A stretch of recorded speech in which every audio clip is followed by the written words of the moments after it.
Hello, everyone, and welcome back to another episode of The End Credits, the podcast where two brothers discuss their thoughts on a film of their choosing. I'm Dominic. I'm Jonathan.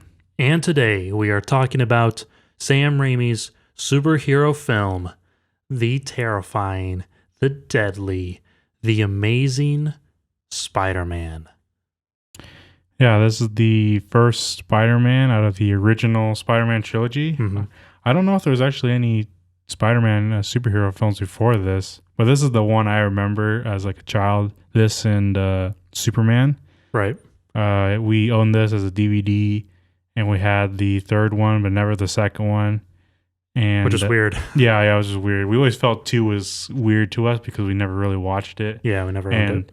3, everybody knows, is not good, but Spider-Man 1 has a good place in our hearts just because of the childhood nostalgia for it. Yeah, a lot of good memories. Definitely the first superhero film that we grew up with and that I have the most memories with. And yeah, what a great film. Spider-Man was directed by Sam Raimi with a release date of May 3rd of 2002. Had a runtime of 2 hours and a minute with a genre of superhero. It stars Tobey Maguire, Willem Dafoe, Kirsten Dunst, and James Franco. Average teenager Peter Parker is transformed into an extraordinary superhero after he is accidentally bitten by a genetically altered spider. When his beloved uncle is murdered during a robbery, young Peter vows to avenge his death. Adopting the name Spider-Man, Peter uses his new powers to battle the evil Green Goblin and to win the affections of his beautiful classmate, Mary Jane. Experience all the web-slinging action with this full high-def picture and sound on Blu-ray. They really hyped the movie up. So it's an ad for Blu-ray, basically. Yeah. Oh, man. Yeah, again, it's really hard to, say, where to start with this movie because, man, it's just so good all the way around. So many great lines, great performances, great moments. It's just so memorable, at least for me. Man, I love this film. Today, I kind of find it a little bit cheesy in parts. I'm like, oh, come on. It's so good. I think it's kind of like, it's more to do with how Tobey plays Peter Parker. And this is like the superhero where obviously he's supposed to be like a kid, right? Just growing up. Mm-hmm. And you can just see just how, like, I guess dorky he is, you know? It's like, the other ones are like the adults and they have to like morph into this other world where he's just trying to figure everything out while trying to, get Mary Jane. But like after that, it's kind of like, I don't know, he just acts all, nerdy and everything. It's hilarious. It gives him his charm. Yeah. But like, I find moments to be like very like cheesy and like, oh, come on, it's just laughable, I don't know. It's like, yeah, like you said, it plays with the charm of the character and just of like Tobey Maguire, like how you're saying that, I don't know, he just fits the bill, throughout the character. And he, a lot like Christopher Reeve with Superman, Tobey Maguire is definitely one with Peter Parker, I would say he's more Peter Parker than Spider-Man, perfectly honest. Okay. I think Spider-Man, like, sure, I can, like, it depends on how you view Spider-Man, right? Mm-hmm. Do you view him in the same light as the other superheroes? Or do you view him as this, teenage kid, just trying to play superhero? It depends on how you want to view it. But Tobey Maguire, to me, is Peter Parker, just because maybe I've seen this film so many times that I associate it with that. And I feel as if that's where he like really shines in that character.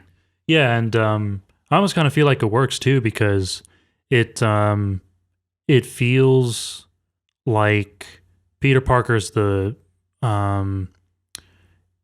the main focus, Right. because a lot like Superman, that's like Peter Parker is the true person versus Spider-Man. Of course, like Spider-Man's the heroic person who's gonna go and save and help people in their times of need. But I feel like Peter Parker obviously is who he really is.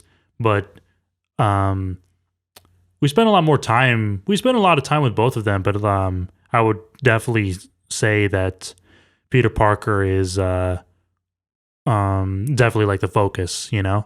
Yeah, especially at the beginning, because we just see him and his classmates to really just go out into this scientific lab. It's like a microscope they're looking at, I believe.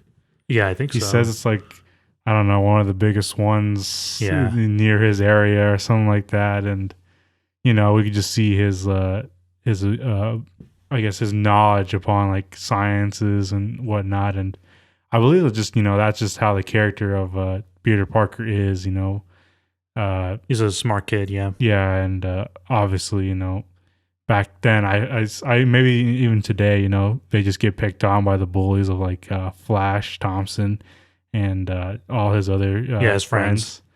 And oh man, like even though they're supposed to be the bad guys again, because this film is just so cheesy, you can't help but just like laugh because it's like, oh my god, this is dumb stuff that's happening here. Yeah. I don't know, the entire time just like, oh man, poor Toby, poor Peter Parker. Yeah. But I don't know, like I feel like this is the we even mentioned as we were watching the film too, is that I like how it's establishing these qualities and characteristics of the characters so quickly in such a short amount of time, to where we are gonna get into the actual Spider-Man bits of the film, and I like how it doesn't feel rushed. It feels fast. Don't get me wrong. Like just the way they introduce the characters, we get the quality of Peter Parker being like the knowledgeable person. He likes Mary Jane. He wants to talk to her, but he's a little bit scared about that. He's got a best friend, Harry. And then we get like, qualities of Harry in his life and with him and his father, Norman Osborn. But I just like how we're getting all of these like characteristics of the characters so quickly. Yes, like I said, it feels fast, but it doesn't feel rushed at any point, in my opinion. Yeah, I never actually felt that it was rushed. They give like all the information there, and it's actually quite a lot, but somehow it all makes sense, and it's, I guess, it doesn't feel like overly simplified. It's not like, I want to say when we go to like Christopher Nolan, where the concept of like dreams, he has to like simplify that idea. But in this, is like, for some reason it just worked. I don't know what they did or how they wrote it to just make it work. Maybe it's because we're biased because we've seen the movie like a trillion times, right? Yeah, that too. I've always felt it worked. Like it gave all the necessary, like you said, bits to like, okay, this is their character, this is their character, and this is their character, and it's established pretty much in the first 15 minutes, who's who and where we go from there. Yeah, and he, shortly after that trip that he's at, or that field trip that the class is at, Peter gets bit by the radioactive spider. And I always really enjoyed this. Well, not enjoyed, but I guess I always liked this scene when we, like, it all happens so quickly and he gets bit by the spider and we're just like, oh man, now he's going to become Spider-Man. But obviously it's not very great for him because he's like almost on the verge of sickness, like when he arrives back home. Right. And yeah, I don't know. There was something about like this moment, like when he's getting sick, and we had this really cool like montage of, I don't know, like the vapor of like the spider or something like going into his bloodstream, kind of, and he's like this DNA, attaching to himself. It's like that's so and weird. Like spiders crawling all over his like nervous system or something like that. And it's like it's always been such a cool thing, and what a neat way to show it and whatnot. And yeah, I don't know. I always liked that bit. And yeah, what a great scene. Yeah, it's like it's kind of weird too because just when he does wake up, he's like transformed or whatnot to this like superhuman, thing. Because before we see like only a glimpse of how he looked before. Oh, right. Where I guess kind of a scrawny kid. Yeah, and then after that, it just grows like muscles and. What kind of teenage boy doesn't want to like wake up and like, okay, I'm ripped now. Yeah, ripped. Yeah, I think that's one of those funny scenes where, like you were saying, that although it feels like this movie is, solid and it has its serious moments, there's also like those cheesy moments you're like, oh, come on, like, well, they just happened overnight. But again, it feels like it works and it doesn't feel too like fast. It just kind of feels a little cheesy in the moment, but honestly, everyone just wants to get to the point of Spider-Man. So, Yeah, I was gonna say like it really like we kind of like transform immediately like to once he's bit and he just wakes up again. And now he has these powers and he's about to, I guess, figure out what he can do or whatnot. But they also in the film they kind of do like a parallel to our villain, right, and how they basically come about because we see now with Norman, he's basically who works for the military for these like I guess he's making like exosuits or I don't know what for some sort of mission. They're working on some sort of scientific things for to use in like war or whatnot. Yeah, and apparently he just keeps failing after failed tests or whatnot, and it's kind of like funny because at his mind he's like, oh, everything's ready, let's just ship everything, and right. But I guess he's nothing really works out. He's like in between like a rock and a hard place because, and this is honestly kind of the first time I've ever noticed this out of the, hundreds of times I watched this movie. A lot of the time being, when we're younger. So looking at it now, I'm seeing like the position that Norman Osborn is in because like you were saying that he's in this, he's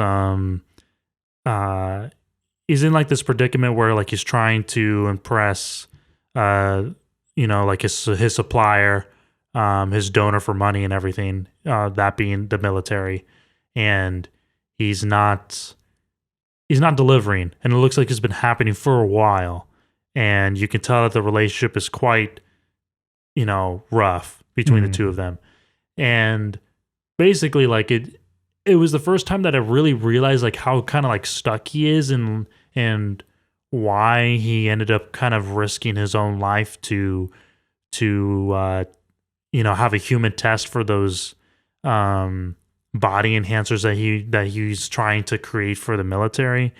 And I guess like I really understood the stakes, I guess, and I understood like where he must have like what he must have felt because he's at the point where he's about to lose his funding. And he doesn't want to lose that, Yeah, and if he lost his funding, he would lose his company and everything he's basically worked for. And it's like pushed him to go, I guess, evil, per se. But I guess I wouldn't say evil. I that's why I'm saying that I feel like that's why I noticed.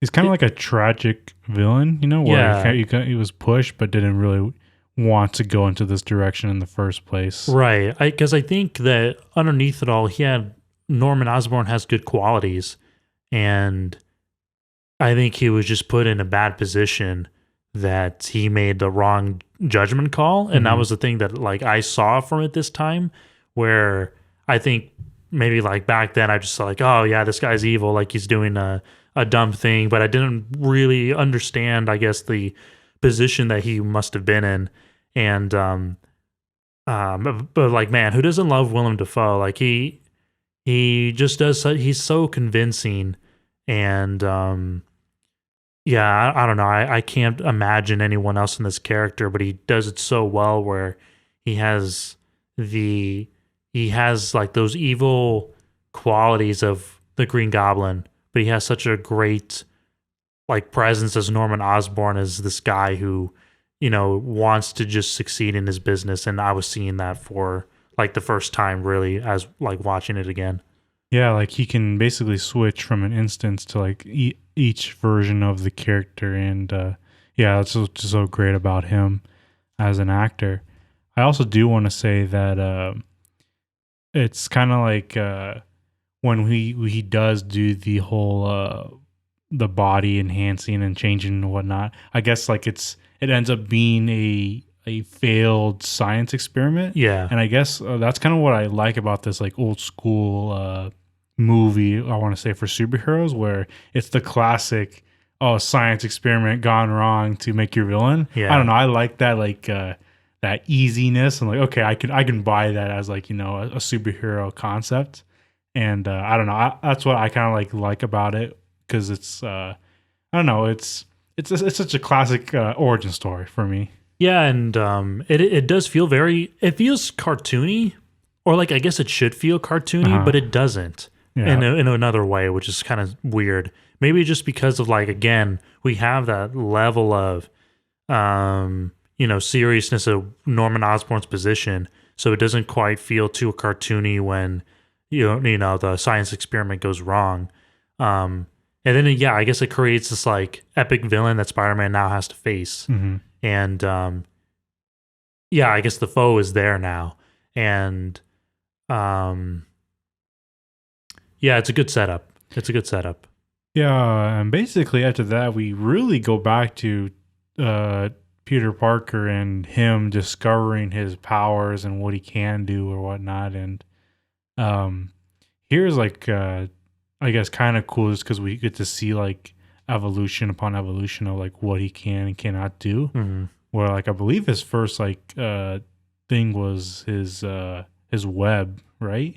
Where at the school it would just come out of nowhere or whatnot. And oh no, he has this like one little segment where his like spider senses, you know, really happen, so he catches Mary Jane before she slips or whatnot. Oh right, yeah. What a classic scene. I know. I was like, what? Oh my gosh, she's just walking to the lunchroom and just slips on some sludge of some kind, or I don't know. Yeah, and he catches her or whatnot. And yeah, doesn't say anything. I mean, come on. I mean, so awkward. What an awkward scene. I honestly, I didn't realize how awkward it was until we obviously rewatched it right now. I was like, oh, it's more awkward than I thought it was. Yeah, it's so awkward. It's like, oh well. But yeah, eventually, like he actually does. He have some spider web on his hand or whatnot. It's like on his wrist. Yeah, and in this version of Spider-Man, it's not like some sort of gadget that he creates. No, it's actually like a part of his human being, I guess. Yeah.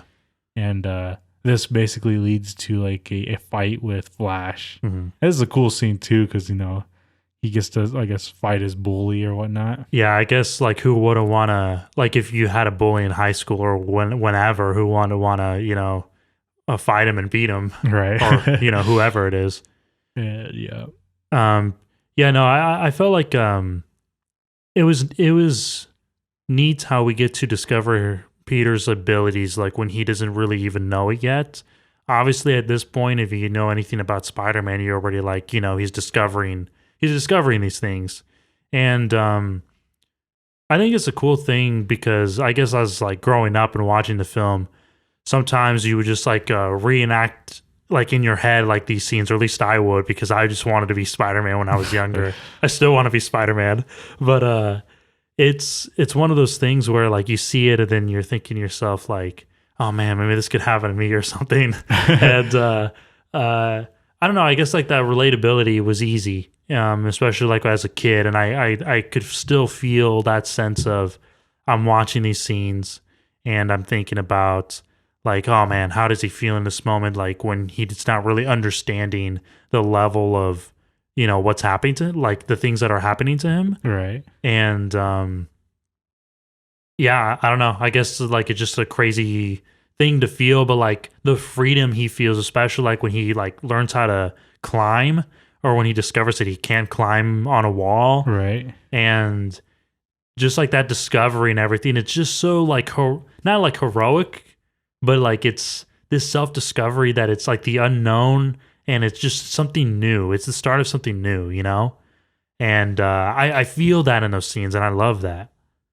Yeah, I don't know if I've ever like, I can totally understand now when, you know, we're talking about this and feeling those moments, but like I don't know if I ever felt to that like level when watching Spider-Man. Like I like Spider-Man, and again, it's like this nostalgic thing, but like I don't know, for some reason when I've always seen it, I've always thought to myself like in the back of my head, like this is, you know, I guess just this is my version of like superhero 101. It's like, even though like obviously we watched this in Superman, Superman felt like this was like an older style version of it, and I associated just because maybe because Superman is like a god type of figure, so he could like basically do whatever. Right. And where Spider-Man is like this teenage kid, doing whatever. Yeah. I don't know. This is again, it's just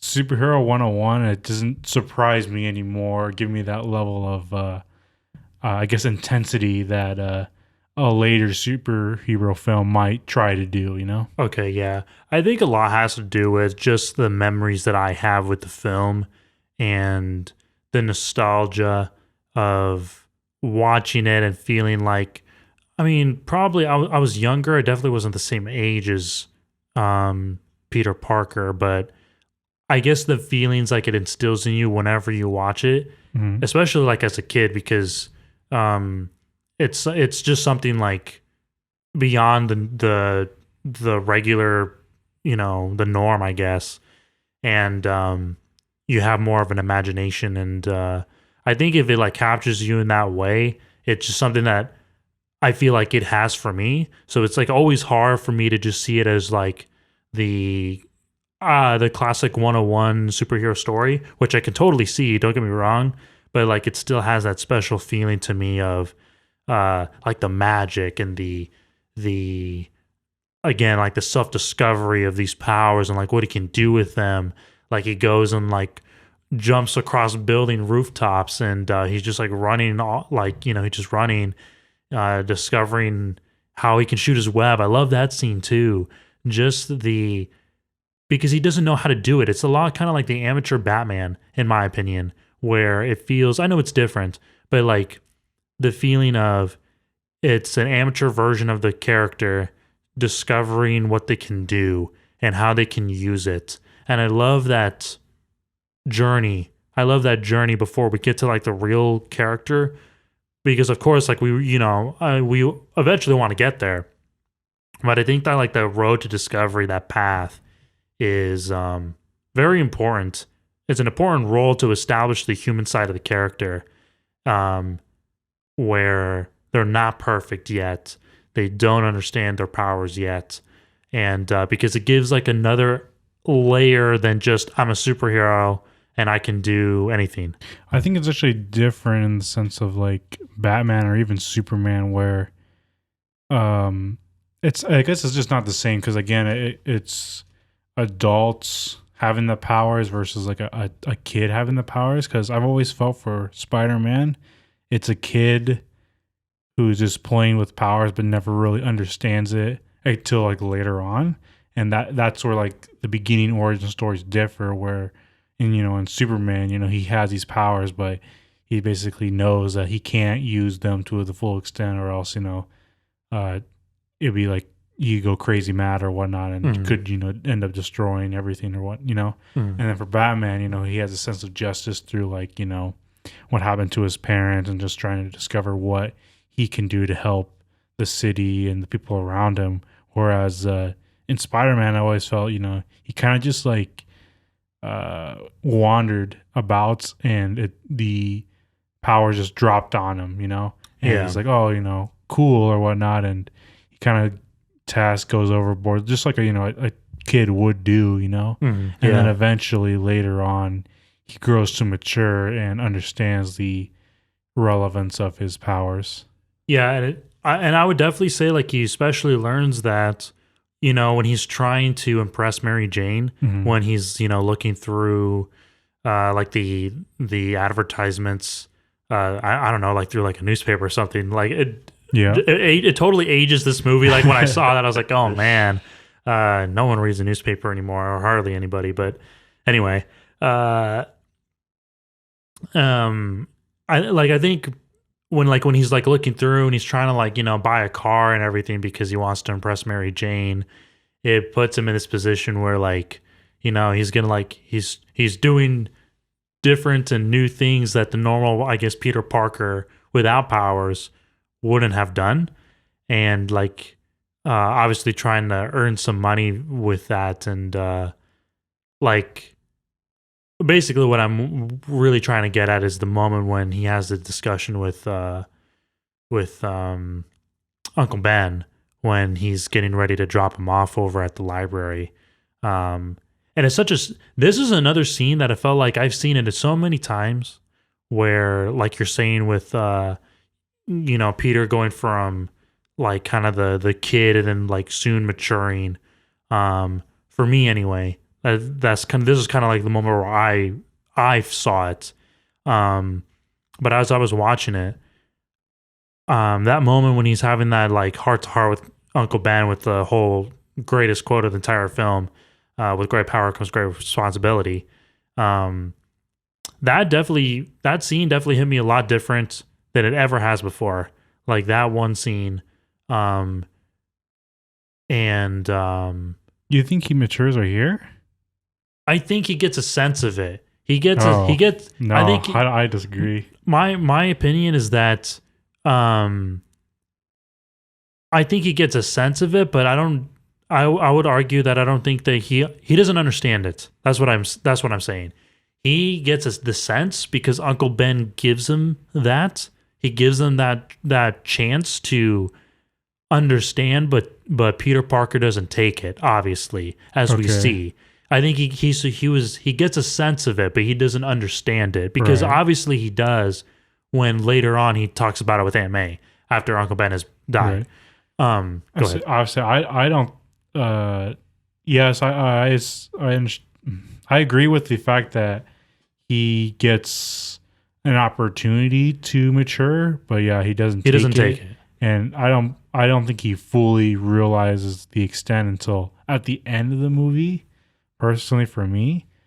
But yeah, this is where his first chance or opportunity is when Uncle Ben, says the greatest quote for Spider-Man history or whatnot. Yeah. And it was definitely like a moment where you're like looking at the TV and then you're just like, no, like, why would you do that? Why would you throw it in his face?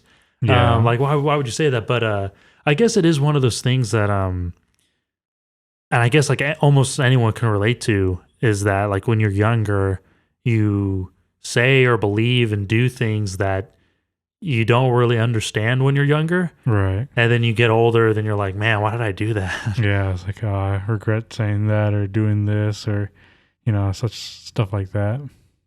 Yeah. And then we're on to another really great scene out of this movie, the wrestling scene. Yeah, here we go. Bone saws ready. Yeah. Oh, man. I always love this scene too. Watching it. I still love it.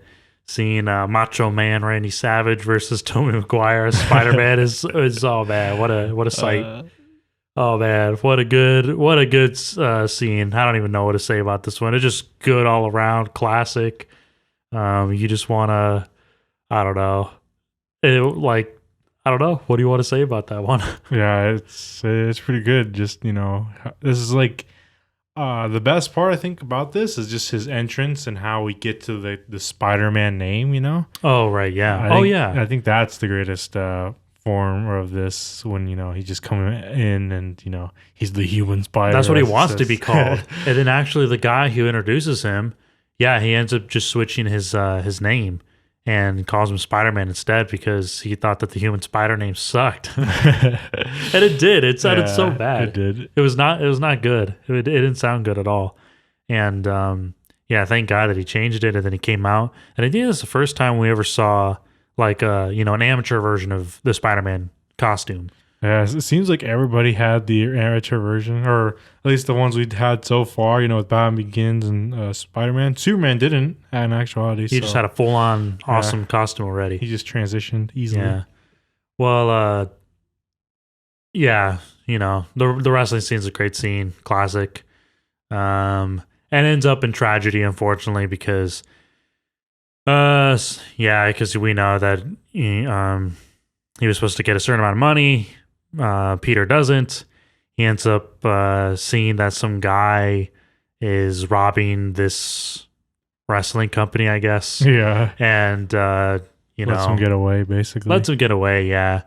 And then this is the scene where we see that Uncle Ben has been shot, like just a little bit shortly after. Mm-hmm. And only to find that. Well, hold on. But before we move on, there's this famous story between me and Jonathan how for years we've watched this film, and the entire, like, I think maybe last year, the year before that, oh man, like, yeah, basically You misheard. I misheard. I famously misheard Uncle Ben's lines as he's dying, like his last words to Peter. So if you're watching the movie, or if you remember the scene, Peter finds that Uncle Ben has been shot. He goes over to him and he's like, holding his Uncle Ben's hand. And I always thought when Uncle Ben like opens his eyes and he's like looking around and he's like, tears in his eyes and he's looking at Peter, I always thought that he said, like, was like trying to say, I'm dead. I'm dead. I thought he said it twice, and he was like, basically letting Peter know that he knew his fate. So it was always a really sad moment for me, because like he knew that he was gonna die. So I always thought that it was like he was just saying like, I'm dead, and he's like holding on to Peter. Well, because he knew. So I thought it was really sad. I thought it was really sad for that reason. It changes the entire scene. The tone. He was reaching out to Peter, saying Peter, just seeing his loved one there, and him shocked that, oh man, he's dying right here, and it really hurt him and everything. And he's just gonna say, I'm dead. What person says I'm dead? The actual line is Peter. He says Peter twice, and I always thought that it was I'm dead. So honestly, the tone of the scene never really changed for me. But like, I don't know, it was like literally 2 years ago that I just realized that Uncle Ben has been saying he's been saying Peter. That's what he said. And I always thought it was I'm dead. And I was just like, oh my God, I can't believe it. Like, I've watched this movie so many times, and I completely thought that that's what he was saying. So it still made the scene sad. You thought that for like over a decade or even more? It was like over a decade. Out of the over a decade. Oh man. Crazy. Man. Anyway, okay, so basically Peter sees this. He overhears that the armed robber is like on Fifth Avenue or something like that, and Peter ends up going after him. And again, we see like this amateur Spider-Man still learning to use his powers. Yet he's flying across New York City with these newfound powers, and he almost like dies because he literally hasn't overcome the fear of swinging, with his web and going all over the place. And which is still, again, a neat scene to watch, because we're watching him develop his powers. And even as I was watching last night, I was thinking to myself, there's almost like no real way to learn how to like web sling, if we want to call it that. All right, you just got to try it out. You just got to do it. And he learned how to do it by doing it. And, he was pretty okay. But basically, overall, we come to find that the armed robber who stole Uncle Ben's car, shot him, was the guy who Peter let go, who was robbing the wrestling company. And it was basically kind of like a all his fault sort of scenario. Yeah, it was just kind of like a kick in the gut that, like, oh shoot, like it was me. Mm-hmm. It was me who did this. And basically he has a confrontation with the guy because he catches him, but then the guy ends up accidentally killing himself by falling off the window. Yeah, and that was that moment was just kind of like I think maybe like the first time I watched it, I probably was shocked. Obviously now it's not much of a shocker, but it still kind of like gets me, like even to this day, just a little bit, that it's kind of like, man, he could have stopped it, Oh yeah. Yeah, I don't think it gets to me really. I think it's obviously like this, like you said, kick in the gut or whatnot, that it was his fault that, or yeah, like he could stop this, but it's like it had to happen for the superhero scenario, so he can get to like the next step of his evolution or whatnot. And sure, yeah. My only like downside of this is just learning how they try to adopt some other scenario that happened in Spider-Man 3. If you watch that that ruins It ruins the integrity of the scene. This scene, in my opinion. Yeah. So like this is like, okay, this is what happened in my eyes, you know? Like, right. I don't even think about Spider-Man 3 when I'm watching this one. Yeah, it's like I can't help but think, because I know what they wanted to do, and it's like, nah, forget it. How could you ruin this scene? Yeah. No, I totally get it. And see, I think that this is really like that. This is definitely that start of the turning point with Peter, and the way he goes about like his actions, and the way he. I think it kind of like rekindles like his relationship with his with his aunt now, because his uncle Ben has died at this point, but it kind of like brings them closer again, you know? Yeah. Like after Uncle Ben's death, obviously. Mm-hmm. And it's that scene when after his high school graduation and everything, he has a heart to heart with Aunt May, and he basically explains that he felt bad about like the last thing that he said to Uncle Ben, and was their fight, and Aunt May was basically saying like, don't be so hard on yourself. And I think that this is that moment where Peter understands his place. He understands that he didn't let Uncle Ben down, and he's not going to. Right. It's another step in the right direction for his character. Right. It's like, yeah, it's definitely that turning point. I think that he really understands. He understands who he wants to become, or like, yeah. I guess like, he has this outlook of, I want to be this kind of person. And, in the spirit and in the memory of my Uncle Ben, and making him proud in the process and everything. So it's definitely like another good moment, because like you said, another good step in the right direction for his character. And like, again, like even an evolution literally in the character itself with his costume. Right, just gives to his new costume, the costume everybody knows of Tobey Maguire's Spider-Man, or the Sam Raimi Spider-Man. Right, and I gotta say though, like the music really makes it here. I think the music in all of the scenes really makes this movie. Like without a doubt, Danny Elfman's score for this movie is like among probably my favorite score of all time is the Spider-Man score. And I think in this moment in particular, when he's remembering what Uncle Ben told him about, with great power comes great responsibility, and he's looking at the drawing or the sketch of Spider-Man, and there's just like this heroic like feeling back like behind like the music and in the scene, and the music just like brings it out more with like the horns and everything, and it's just like that heroic cadence that Spider-Man has, and it just really lifts you up for the scene. And then we get right into the real Spider-Man, and we see like what like kind of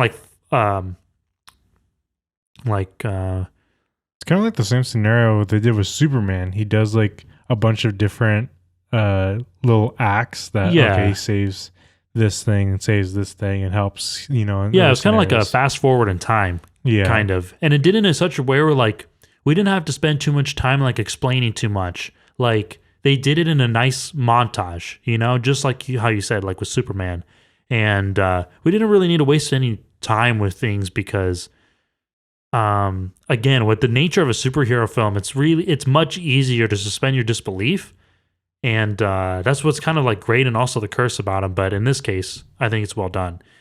And Spider-Man is here, and we get the real the Sam Raimi Spider-Man full-on costume. Here he is.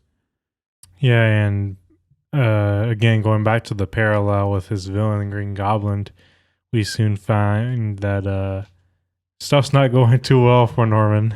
Oh yeah, and his business is basically like on the verge of like failing. and he commits his first act with the Green Goblin and goes after the military, and basically he kills them all in this Yeah. unknown location. I don't know. They were looking at a competitor's glider type Yeah. of thing. I don't know what theirs was supposed to be, but eventually he goes out and murders those people. His business, he thinks his business is like, okay, we're all good now, you know. Yeah, we're just like, oh man, good Norman. good days. All the bad days are behind us. Good days going forward. Right. And then I guess his company's board just pulls the rug from under him. Yeah. And says he's out. Right. See, again, this is another scene where I felt like we understand where he is, you know, where Norman Osborn is and what we could probably feel from his character. And that's like, you know, like how you said that he thinks that like, oh, we're in a good place. And I kind of feel like maybe it's just a matter of like who he is and how he acts. Because like I was saying when we were watching, that I felt like Norman was probably acting this way, like things, pretending like things were good, and probably the company knew that it really wasn't. Mm-hmm. So almost kind of like a, you know, kind of lying to himself in order to keep things moving. And I'm gonna assume that he's been doing that for quite some time. So of course, because he wanted to pass the formula without actually having like, a successful test. Exactly, and I think it's definitely like we can see where his where like his mind is at, and like how much risk he's taking, you know, and it's not the good kind, or I'm not even sure if there is a good kind, but I would say that like it's definitely to the point where it is an issue, right? And like we can understand that, especially like in this scene, that like you got to stop lying to yourself, Norman, but he continues to.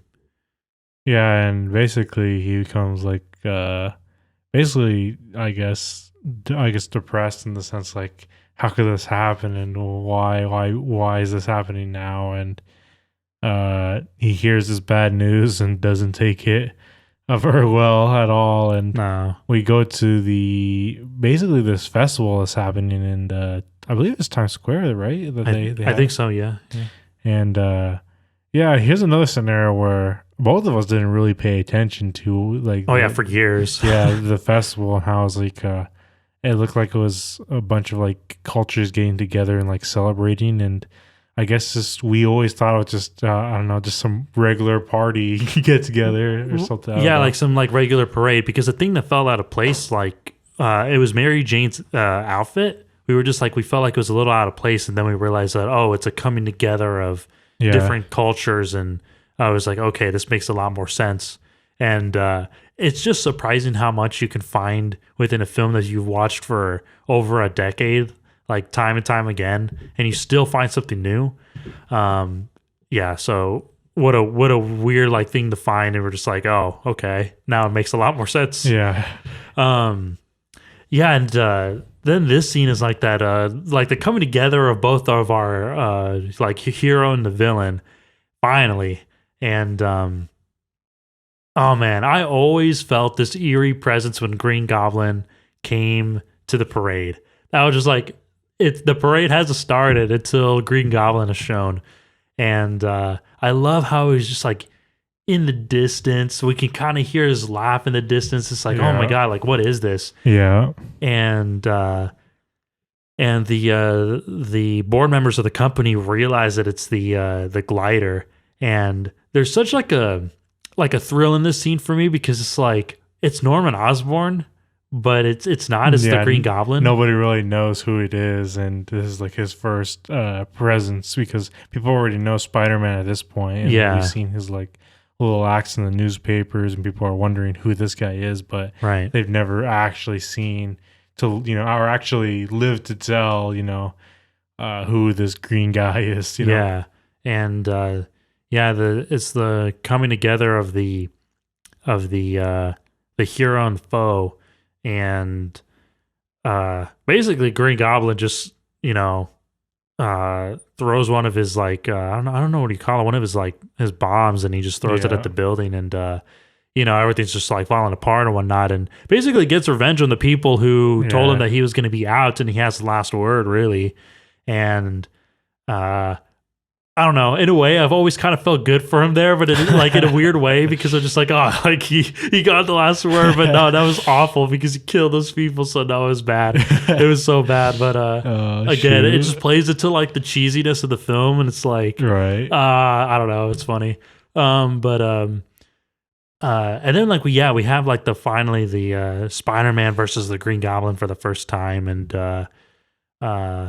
it's kind of like a match, you know. It's both like Batman versus Joker. Like we can't have one without the other. And I feel like with Spider-Man, as many like all the great enemies that Spider-Man has, but like Green Goblin's always been one of my favorites. It's probably because of this movie, honestly. Because of this movie, and I don't know. I just felt like that the parallels that they had from the beginning of the film. They're very similar, you know, like they're similar in their own ways. Obviously different as well, but like seeing them together is just like, oh, okay, like now like we're facing and we're up like toe to toe, and it's all like a very like exciting scene and a bit scary too, because like Mary Jane's like on the verge of like falling off the building and everything, right. And yeah. I've always really like enjoyed the scene because like, oh, you know, like it's classic 101 superhero storytelling. Spider-Man and Green Goblin come together, like hero and enemy come together. They square off. The hero wins this first battle. Villain disappears, and then the hero saves the day. Wonders who this villain is and how they're gonna stop him or whatnot. Right. But like still, like it doesn't feel to the point where I'm like, I'm not seeing it as textbook, I guess, because I'm so like into the characters. I'm so into the characters that I'm not really seeing like the textbook, you know? I've always seen it as textbook every time. I don't really. Yeah, I can't push past the I guess the old nostalgic values of this. And it's like, oh, I see how this, you know, kickstart the superhero films again, you know? Yeah. And yeah, I've always seen it really for that every single time I watch. I don't think I can really get too invested into these characters because, again, it plays this balance between like comic book classic cheesiness that's never really like been grounded in the sense of like Batman Begins. Oh yeah. So it's just different levels for them. Yeah, for sure. I've always liked the scene afterwards too. Like, I just love how we get the really great sense of like music and everything. It's just so, like, oh, Spider-Man has saved the day, and it's just like so above. That's the only word that I can really like think of. It's just so like luscious. It's above, and if it's so like great, like with the tone of the scenes and everything. And I think we get a moment between Spider-Man and Green Goblin. At some point. You're talking like when they get together, like he offers him friendship? Yeah. In that scene, we basically see Spider-Man. He like Green Goblin wants to, just like Spider-Man, wants to like find out more about him and who he is and stuff like that. So he tries to track him down, and the only person who seems to be able to track him down in the city has been the photographer for Spider-Man. And so Green Goblin basically pays a visit to the Daily Bugle. And then Spider-Man has to arrive and try to like save the day, and Green Goblin captures him with this like sleep gas, I guess, that he has. And then now they're just at some, I have no clue where they're at. Maybe some like rooftop. Yeah, some rooftop somewhere in the city. And basically Green Goblin offers him the world. Like, we can conquer the world together and, you know, basically make it ours, or we can fight forever and, you know, have destruction everywhere and never really, you know, get anywhere. Yeah, and for me, like, this is another scene that I felt like I just never quite understood as a kid. And now as I'm watching it again, I was like, I understand. I understand it more. And I actually was like, there is some sort of merit behind his words, like some sort of merit. especially like when he mentions that, you know, like in spite of everything you've done for them, like eventually them being the people that, you know, they're going to hate you at some point. And it wasn't even long after. It was probably like the day after the whole Daily Bugle incident that, you know, Spider-Man was in the newspapers to get arrested and stuff like Right. that. And it's just interesting that I guess Green Goblin has more depth to his character than I realized. Yeah, he's not just pure evil, I guess. Yeah, that he's not just pure evil and that he had like a sense of timing, I guess, for Spider-Man and knowing that there's going to be a point where the audience is going to turn on you, you know? Mm-hmm. And he was right about that. And I guess in some ways like Green Goblin is like a good manipulator, and he probably, you know, he had a good idea, I guess, going for him, you know, that he possibly could have convinced Spider-Man that, you know, maybe there's another use for you. Right, and basically Spider-Man doesn't actually fall for it. Right. He just keeps going. It's like, oh, I'm, you know, saving the day or whatnot. And basically after this, we get the side story with Peter Parker or Mary Jane. Right. And, you know, whether or not they should, well, they're kind of like, they know they each look like each other really, but like they never actually make a move. Right. This is kind of like been going on the entire film. Right. It's like there's just a step in their side story. And basically, here's the moment where I guess here's another, you know, popular scene, or everybody knows this scene too. You know, once Spider-Man is saving Mary Jane from these thugs or whatnot. Like in the alley. Yeah, in the alleyway. And you know, you get the kill kiss moment when he's basically hanging from on top of the rooftop or whatnot. And another classic scene, everybody's seen it. It's been, you know, probably parodied. Redone so many times at this point. But yeah, it just goes to show again how, I guess, memorable some of the moments in these scenes truly are. Yeah. Yeah, and yeah, so like they're like the two of them like develop, and I always felt like it was I always felt like it worked too, and never felt like it was too out of place either, because, you know, they're both interacting as Peter Parker and Mary Jane, but now Peter can interact with her both as Spider-Man and Peter Parker, and it always like worked. It never felt too over the top. It never felt too much.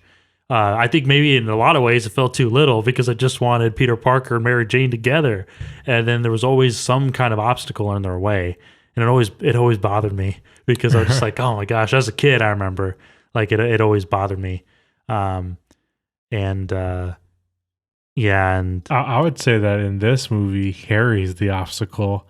Oh yeah, where basically I want to skip to or no, we should actually talk about before that, when I was going to skip to the Thanksgiving dinner. Oh yeah, classic. The classic scene, but we got to have some context before that scene where basically Green Goblin comes back in this burning building. Oh yeah, and basically wants the answer to Spider-Man's the question that he gave to Spider-Man, like, do you want to join me or whatnot? Oh right, yeah. And again, you know, this is where his confirmation of saying no or whatnot, and they have like a mini brawl inside this burning building, and they do all these cool like moves, you know, like moving away from these blades that are about to hit them and whatnot. Yeah. And, oh man, what a great scene. Oh man, the slow-mo. Oh, Yeah. so good. Oh man. Yeah, it basically by the end he gets cut, and that's like the main thing we got to get from this scene. He gets cut on the arm, and he has to go back and basically go to the Thanksgiving dinner, and this whole scar on his arm becomes a big deal going forward. And yeah, so basically during the Thanksgiving dinner, he puts two and two together with Norman Osborn puts two and two together with that cut that Peter has on his arm, and basically because he matches it up with the one that Spider-Man got in the burning building, and he's basically like he's Spider-Man. You know, that's the end goal. That's the end Right. result. That he's like he knows that, all right, that's Spider-Man. And he freaks out. He ends up leaving the Thanksgiving dinner and everything. And he's like, see ya. Yeah, which is out of left field because, Pretty rude, too. it's kind of like you would think he already know who he was beforehand when he captured him. And Oh, right. it's like, Yeah. it was completely obvious, I guess, from the Green Goblin scenario, like just the information Norman had. Right. And just to like now freak out and everything. And I mean, whatever. Yeah, it's whatever. That basically like soon after, Green Goblin basically is trying to convince Norman Osborn, the voice of the Green Goblin, is trying to convince Norman Osborn to attack Peter Parker's heart, and in this case, that's Aunt May, and basically he goes after Aunt May one night and basically just like destroys like the whole side of like the house or something, and freaks her out, sends her to the emergency room. She's all like having like a panic attack or something, and mentions like the horrible yellow eyes or those big yellow eyes or something. And Peter basically puts two and two together here that he's like, oh shoot, Green Goblin knows who I am. Mm-hmm. And, he's pretty like freaked out. And basically at that point, he realizes that Green Goblin's going after anybody that he associates with or he loves dearly. And that's when we get like, oh, he's going after Mary Jane. And he gets this phone call, which is kind of like Scream-like, or at least I always thought it was. Scream came out before this movie, right? Yeah. And so like I always thought I was like, oh, okay, whatever. Let's just go to our final showdown or whatnot. Yeah. And basically we see Green Goblin gearing up for some sort of choice that he's going to set up or whatnot. For Spider-Man, yeah. And we see Mary Jane wake up on top of this bridge. And I always felt, I was like, how did you not wake up earlier? And, who just wakes up, I'm on this bridge. And surprised she didn't, like, quickly fall off or anything or something like that. Yeah. And then he goes after these kids or whatnot that are on some sort of... it's like a sky rail. Yeah, some sort of sky rail. And he basically... by the time Spider-Man arrives, he basically presents him with a choice to either save Mary Jane or save the kids in the sky rail from falling. And again, it's like this tough choice where we would see like them zoom into his face and seeing both, choices with his eyes or whatnot. And I always liked this bit. And this is another scene that I felt like I never really even felt like the weight of the words until now.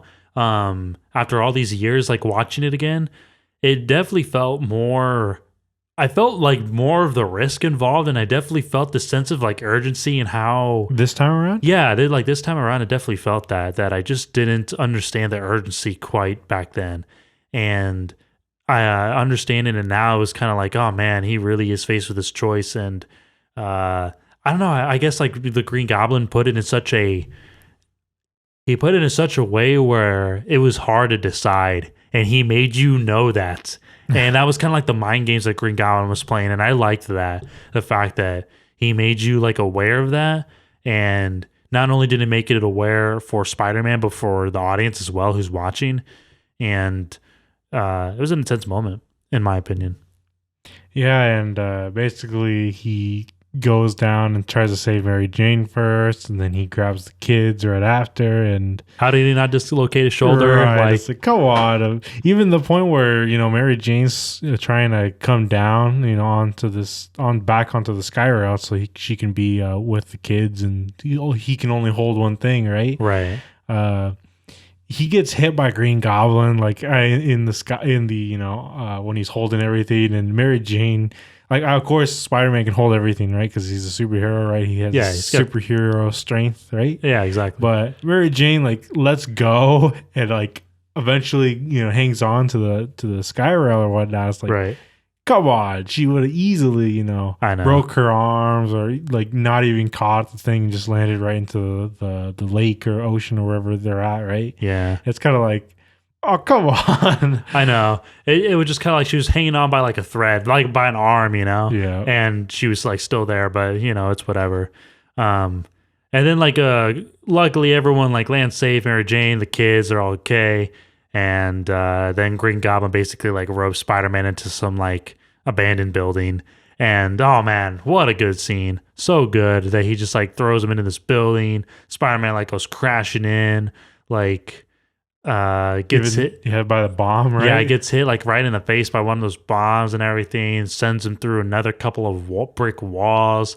And this is that point where we see in like most like superhero films, like where we have this sense of maybe the hero isn't going to make it and the villain will reign supreme, because Green Goblin's really just like, going ham on Spider-Man and just like, going through his webs, just landing some good punches, landing some really weird corkscrew, like midair spin. Drop kicks everywhere. Drop kicks.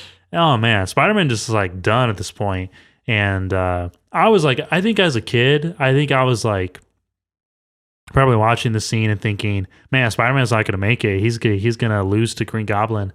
And, oh, man, we got this really great, memorable scene where Spider-Man is like basically done at this point, and again Green Goblin pointing like mind games and playing those mind games on Spider-Man and telling him like, you're done, you're finished, and I'm gonna win, and I'm gonna have Mary Jane, and you're done. And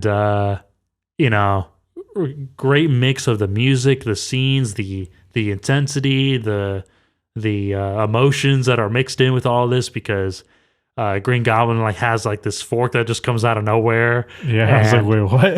He's gonna like attack and kill Spider-Man with it, but then the Spider-Man with like his superhero strength is just barely holding on. Yeah. The horns in the background of the music and like the intense like bass. I love this scene so much because man, everything comes together so well, and you feel it right there with him, and you're like, okay, Spider-Man, you're gonna win. Like, we're cheering him on, and then he's able to like just free himself from Goblin's clutches.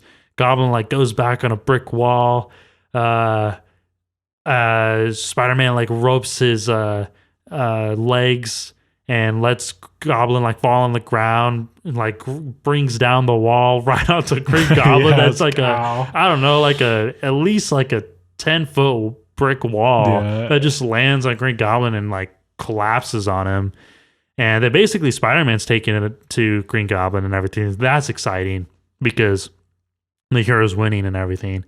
And basically it gets to the point like where he's just like punching him. And then Norman's like telling him to stop. Yeah, and it's like, no, please. Right. It's like, it's me.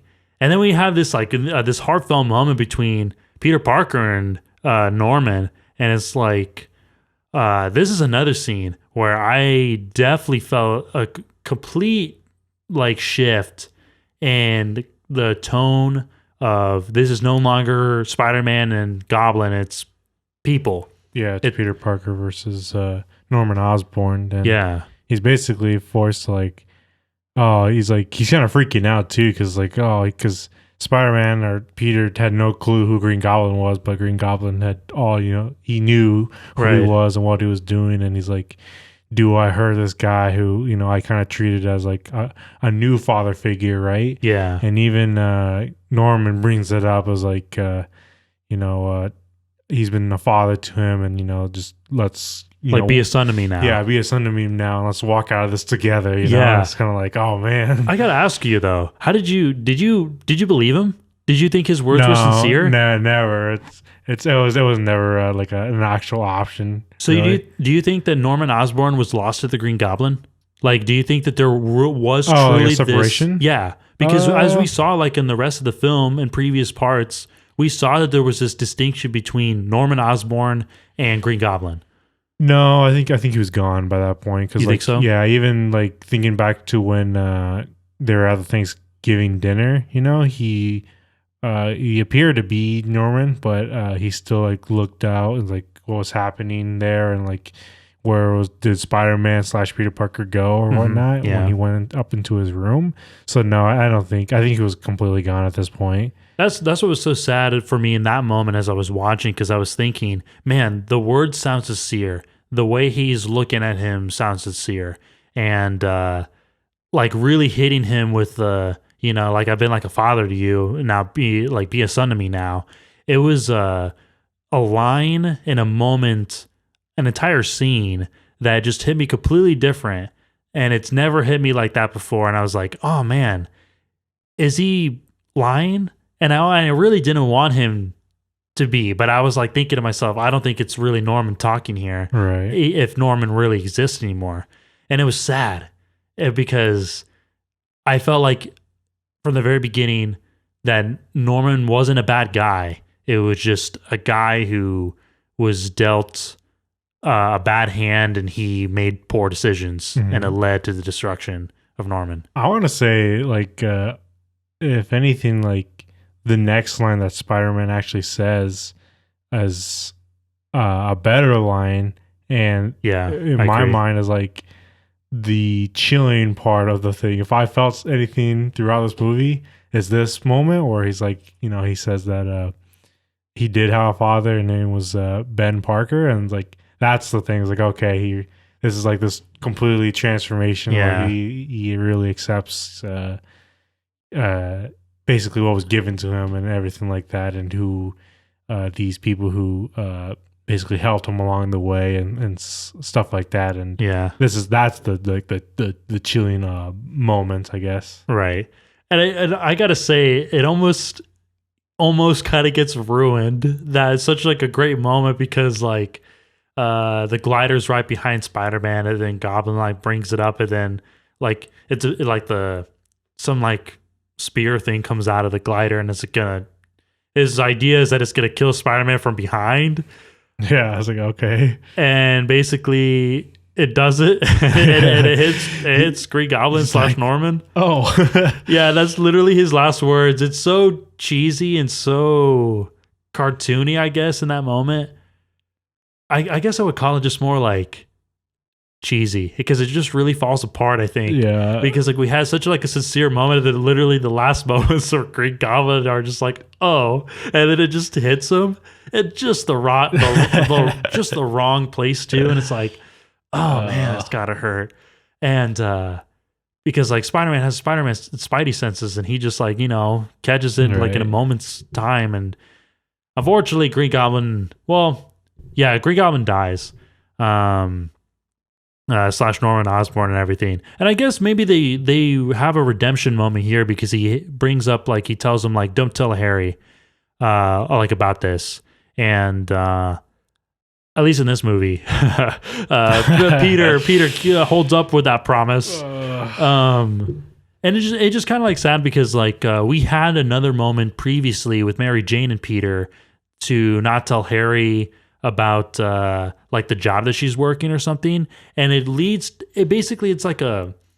builds up this character for Peter that like he always kind of has to like protect him, I guess. He always has to protect people, like not just like Harry, but he always just kind of has to like, there's this nature that Peter like has to have, or like take on, of like he has to protect Aunt May, he's got to protect Mary Jane, he has to protect Harry, and like he's a protector, like these are the qualities that the hero has to take on. And like, again, goes back to the quote, with great power comes great responsibility, from Uncle Ben. And it was a really sad moment when Norman told him that like, don't tell Harry about it. And true to his word, he didn't. In this movie, I think he might have said something in the second one, but I can't remember. We're not talking about this. right. And then it becomes a little bit more emotional, especially like when Harry like even tells Peter that Spider-Man's gonna pay, like when they're at their funeral, and he sees what this has done to Harry and paints Spider-Man in the wrong light, and I think Peter kind of just like accepts this because he can't really do anything about it. Right. And even as I was watching, I was thinking to myself, how bad this looks when he brings Norman Osborn back to the house? Like when he brings it back to the house, I'm just like, this looks all sorts of bad. I don't think he expected him to be there immediately anyway, so it just kind of happened that way. And again, like you said, there's nothing he could really change about it. Exactly. And it all kind of like wraps up similarly to Batman Begins with like we return to like Peter and Mary Jane, and they finally admit, or at least Mary Jane admits her love to Peter. And then it kind of turns out that Peter says like that he can't, but he's always going to be there to protect those people when he needs them, or when they need him. And basically a lot similar to Batman Begins, that like that he knows like what his duties are, I guess, in a way. Yeah, it's like this is the full transformation where he realizes that this job, he puts them in harm's in danger, basically, Right. where if he associates these people with himself, that he knows that other people will come after them. Right. And so he doesn't want to do that to her or to anybody else more that he has to. Mhm. And he realizes that for his situation that he needs to, be this other guy, accept the burden or whatnot of being this superhero with the responsibilities. And he realizes that's his place in the world now. Right. And then we just end off with a really nice montage of Spider-Man. Well, a nice monologue with Peter Parker understanding his place, Right. and he's Spider-Man. And then it kicks off with ends off with a really nice Spider-Man montage swinging through the city. And I love this part. And this is true for the scenes with Spider-Man in the film, whenever he's swinging anyway.